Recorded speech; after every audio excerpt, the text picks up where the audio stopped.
El anterior secretario de la Sociedade de Xestión do Plan Xacobeo adquirió el compromiso de rehabilitar el pórtico do Paraíso de la Catedral e incluso fijó dotación presupuestaria de 250.000 euros. El nuevo gobierno de la Xunta todavía no ha dado una respuesta clara sobre si finalmente se llevará a cabo o no la restauración. Unha vez máis temos que denunciar que a maior parte das actuacións que se fixeron por parte dese goberno,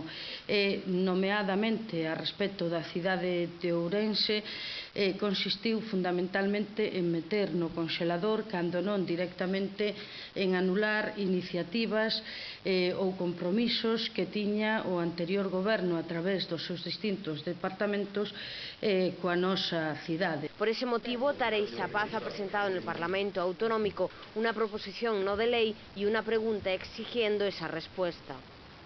Nós creemos que o Partido Popular podería estar caendo novamente na tentación de utilizar os recursos públicos para premiar e castigar os gobernos municipais e, polo tanto, que é moito máis grave, os cidadáns e as cidadáns dos distintos concellos en función da cor política